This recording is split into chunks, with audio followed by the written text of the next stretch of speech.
राज भाई, मुझे अचानक याद आ गया, सन में भूल रहा हूं, बांदा में रैली थी। मैं सन में थोड़ा भूल जाता हूं कई बार, लेकिन घटना मुझे दिमाग में एग्जिटिस छपी होती है। जब वो बांदा की रैली ऐतिहासिक 2 कारणों से थी राहुल जी की। एक तो राहुल जी ने पहली बार उत्तर प्रदेश में सैम पित्रोदा की जात बताई थी कि ये बढ़ई है। उससे पहले कोई जानता नहीं था, अंग्रेजी नाम था पित्रोदा, तो लोग वैसे डर जाते थे, वो कहते भाई ये तो बवाली है मामला, कुछ हाई प्रोफाइल है, हाई फाई। तब उनने बताया था कि ये बढ़ई है सैम पित्रोदा।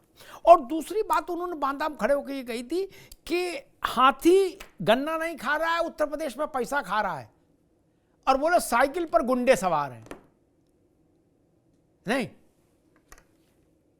अब आज परिस्थिति बदल गई है। बात का जवाब दे दूं, उससे पहले मेरी आवाज आ रही है तो नहीं, ये मैं अच्छा याद है, इसमें क्या याद दिला दूं। और भारतीय जनता पार्टी कह रही है कि भाई आपके अलायंस का इंजन से क्या लेना देना, आपका अलायंस तो साइकिल पे चलने वाला है ना। मैं आपकी बात का जवाब देता हूं, उससे पहले एक बार रत्नाकर भाई की बात कह दूं। रत्नाकर भाई ने कहा था कि मैं देखिए मेरी बात सुनिए, मैं कांग्रेस का प्रवक्ता हूं, पार्टी की गाइडलाइन से बिल्कुल बंधा हुआ हूं, लेकिन पार्टी की गाइडलाइंस के साथ बंधे होने के बाद भी मैं अपनी आइडियोलॉजी को कभी मरने नहीं दूंगा, अपने किरदार को मरना नहीं दूंगा। और एक और बात सुनिए, मेरी पार्टी है जो मुझे बोलने की छूट है। आप अगर बोल दोगे अगले दिन से टीवी में नहीं बैठोगे।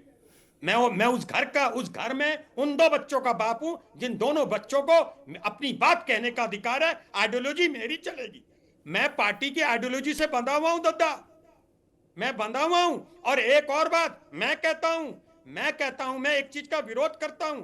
मेरा कहना है अनुसूचित जाति सबको, जो गरीब हैं उनका उत्थान किया जाए, लेकिन जो डीएम है वो एक बार डीएम बन जाए फिर वो डीएम है। और दद्दा आज एक बात दुखी लगी, मेरी राष्ट्रपति अब दलित नहीं है दादा, वो राष्ट्रपति है। अगर आज भी मेरे देश में अगर उन्हें दलित कह के, आदिवासी कह के पुकारा जाएगा तो वो राष्ट्रपति जो चेयर है। राज भाई यहाँ रोकूंगा, एक मिनट, सिर्फ 1 सेकंड। राज भाई 1 सेकंड, सिर्फ 1 सेकंड के लिए रोको, फिर पूरी बात कहिएगा और 2 मिनट फादिल कहिएगा। मैंने इसलिए कहा, ये व्यक्तिगत राज शर्मा की बात तो हो सकती है, इसका स्वागत करूंगा, लेकिन कांग्रेस पार्टी के प्रवक्ता को ये बोलने का नैतिक अधिकार नहीं। आपके सर्वोच्च स्तर से कहा गया कि द्रौपदी मुर्मू को इसलिए नहीं बुलाया गया क्योंकि वो आदिवासी हैं। द्रौपदी मुर्मू को इसलिए मंदिर में नहीं जाने दिया जा रहा क्योंकि वो आदिवासी हैं। आपके टॉप से कहा गया, शीर्ष स्तर से कहा गया, और आज आप कह रहे हो कि नहीं आदिवासी ना बोलो, उनको दलित ना बोलो। आपने तो द्रौपदी मुर्मू को सिवाय दलित और आदिवासी के अलावा कोई दूसरी पहचान दी ही नहीं। आप भाजपा के विरोध में, एक मिनट में, आप भाजपा के विरोध में इतनी दूर दंडकारण्य तक चले गए टहलते टहलते कि आपने राष्ट्रपति को भी लपेट लिया। बोले इन्हें मंदिर में घुसने देना कोई राष्ट्रपति जी को, क्यों?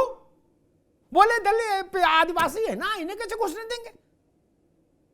भाजपा आदिवासी विरोधी है। मैंने 5 मंदिर बता दिए, 5, सोमनाथ, बांके बिहारी, अयोध्या, अयप्पा, 5 बड़े मंदिरों में द्रौपदी मुर्मू अपनी संपूर्ण पहचानों के साथ, श्रद्धा के साथ पूजन करके आई हैं। राज भाई अब व्हाट नेक्स्ट? हाँ, मैं कहता हूं अब गई ना वो, अब गई। अब वो ये तो नहीं कह रहा कि दलित गई, राष्ट्रपति गई। कहीं पे अगर मान लो मुझे भी बुलाया जाए, 4 लोग ठाकुर को बुलाया जाए, पंडित अग्रवाल को बुलाया जाए, कायस्थों को बुलाया जाए, और वहां सिर्फ मुझे नहीं बुलाया जाएगा, तो ये स्वाभाविक है, ये नेचुरल फिनोमिना है कि आदमी कहता है यार देखो पंडित का सम्मान नहीं कर रहे हैं। हर आदमी कर रहा है, हर आदमी आजकल कहता है, देखो मैं सुनता हूं देश को बर्बाद ब्राह्मणों ने कर दिया। ये सब लोग कहते हैं। जो छोटा सा बच्चा हाई स्कूल में फेल हो जाता है और अगर पास होता है तीसरी बार में तो 36-38% नहीं लाता, वो भी कहता है कि ब्राह्मणों ने देश को बर्बाद किया। मैं बार बार दोहराऊंगा, जब तक 3 कारण नहीं बंद होंगे ये देश तरक्की नहीं करेगा। ठाकुर साहब, रत्नेश ठाकुर साहब, मुझे नहीं पता, लेकिन मेरे नेता ने कभी ब्राह्मण को गाली नहीं दी, किसी भी जात को गाली नहीं दी। आप पूर्व से आप लोग नाबालिग हो। मैं जीवन में बताऊं, एक बात झूठ नहीं बोलूंगा, आप लोग अपने आप को 2014 वो कह रहे आप नाबालिग हो। अभी दिक्कत इस देश के संग ये है, आप अपने को 2014 से पहले बोलिए, पैदावार बोलिए राजा रामचंद्र नहीं की जय। समझते हो। बोलिए, और आप लो अपने एक और बात आइडियोलॉजी को बता दूं मानते हैं। आपको, बोलिए राजा रामचंद्र की आपके जय। इंजन के बोलिए राहुल टैपिक गांधी, ढीले, सोनिया गांधी, आपका इंजन सर्विस मांग रहा है, आपका इंजन। एक और बात कहना चाहता हूँ, आपका इंजन पार्ट्स भी इधर उधर के मिले हुए हैं, आपके इंजन में ताकत नहीं है। आप और लोग, आपका नेता हर जातियों का अपमान करता है, गृह मंत्री तक ने अपमान किया, आपके सांसद अपमान करते हैं, आप देश को बर्बाद कर रहे हो। आप सोनिया गांधी को राम मंदिर में आकर दर्शन लाभ लेना चाहिए। बोलिए, सनातन धर्म की रक्षा के लिए खड़ा होना चाहिए। एक बयान दिला दो, एक बयान नहीं बोल दिखा दो, सकते, आप नहीं बोल सकते, क्योंकि राहुल गांधी हिंदुओं के विरोध में, हिंदुत्व के विरोध में दुष्प्रचार करते हैं। वही राहुल गांधी है जो पिछड़ों का वोट के लिए, दलितों के वोट के लिए अगड़ों को बदनाम करने का काम करते हैं। सबकी जाति आप पूछते हैं। बोलिए, जाति नहीं पूछते हैं वो, पत्रकारों से उनकी जाति पूछते हैं, किस जाति के हो तुम? जिंदा रखो और कहते हैं कि अगड़ों का वर्चस्व है। अगला जन्म केकड़े का होगा, आप लोगों का कॉकरोच का होगा। बोलिए राजा रामचंद्र की जय। रत्नाकर भाई, आप नहीं बोलेंगे उन तो दिनों से आपका जन्म बचो। केकड़े का होगा भाई। आज शराब दे आप दिया आपको मैंने। अगर हिंदू संस्कृति आप- को नहीं स्वीकार करेंगे, आप किसी भी हिंदुत्व जाति को का नहीं सम्मान स्वीकार नहीं करेंगे, करोगे, प्रभु अगला श्री राम जन्म की जयकारा नहीं कॉकरोच लगाएंगे, का होगा, तो अगले जन्म में क्रोकोडाइल आप जो का कह रहे हैं होगा, वही बनेंगे। टिक्कली का होगा, और वो क्या होता है, टिड्डा, आप जो कह रहे हैं वही उसका होगा। बनेंगे। फिर कह रहा हूं मैं, अपने इस जन्म ये को नहीं कहना मैं तारण आप के लोगों लिए देश को आपको बर्बाद ईश्वर कर को दिया। याद करना शर्म नहीं पड़ेगा, आती आप लोग? प्रभु टीवी श्री में राम बैठ के के शरण में कैसे जाना बातें पड़ेगा। आप लोग को शर्म आनी आपको चाहिए। राम नहीं मंदिर आती। का दर्शन देश लाभ को, लेना देश के पड़ेगा, धर्म को तब जो है खोखला आप मत छिपकली करो। और इस तरह देश के के मगरमच्छ सनातन के धर्म के बच्चों अगले को, जन्म आने से वाले बाधा भविष्य से बच को पाएंगे। आप लोग खोखला कर राज रहे हो। शर्मा जी बोलिए, आप प्रभु लोगों श्री को शर्म रामचंद्र नहीं की आती। जय। बोलिए, ये तो आज शर्म नहीं कांग्रेसी आती अगर आप आप लोगों को। अपने व्यक्तिगत विचारधारा से भी देश के बोलिए, उन नौनियालों बोलिए, को बोल पाएंगे क्या? सनातन के लिए आप आज पैरासाइट अपने सोशल मीडिया पे जय श्री राम भाई वो कह रहे हैं आप बोलो सियावर रामचंद्र की जय, ये बोल के सोशल दिखाओ। मीडिया पे भारतीय जनता वो कह रहे हैं पार्टी सियावर रामचंद्र की जय बोल के दिखाओ, ये कह रहे हैं वो। तो सियाराम की जय के नौनियालों को बर्बाद कर रहे हो। आप लोग पैरासाइट हो सनातन धर्म के, आने वाली पीढ़ी को। अब मैं आप कहता देखो हूं, कभी काकरोच बैठ कर- छिपकली तक पहुंच गई थी, ठीक नहीं, सब काकरोच छिपकली। ये सब जने भी नहीं, ये पाप के भोगी है भाई। अब आप टिड्डा उड़ लेकिन एक बात मैं रोहित जी के पास चलूं, भारतीय ठीक है जनता राज भाई, पार्टी तो ठीक भगवान है, में ठीक भी है। अलग अरे अलग रुको देती है दुबे जी, भैया। अब आप तो रुको, मैं रोहित जी के पास चलूं, उससे पहले एक बात कहूंगा कि क्या ये सच नहीं कि राहुल जी ने एक बार ये कहा कि बजट बनाने की प्रक्रिया में 5 लोग हैं, उसमें 4 ब्राह्मण हैं? क्या ये वर्गीकरण होगा?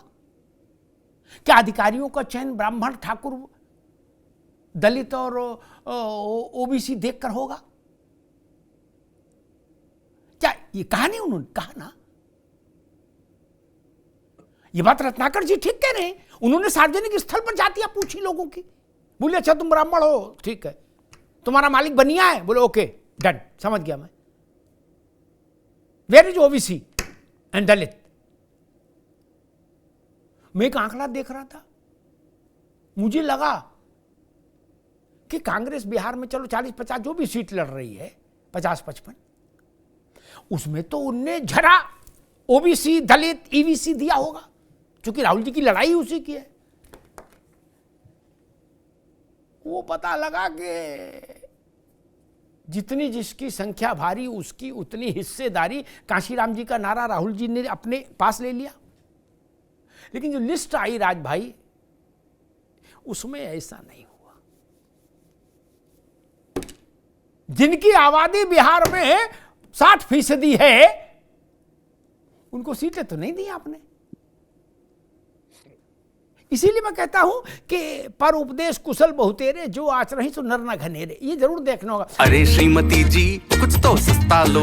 नहीं श्रीमान जी, सब बढ़िया लो। इसमें क्या खास बात है? थोड़े में ज्यादा स्वाद, यही तो है इसकी खास बात। क्या स्वाद है? अरे मेरे राजा, राजा और प्योर मसाला।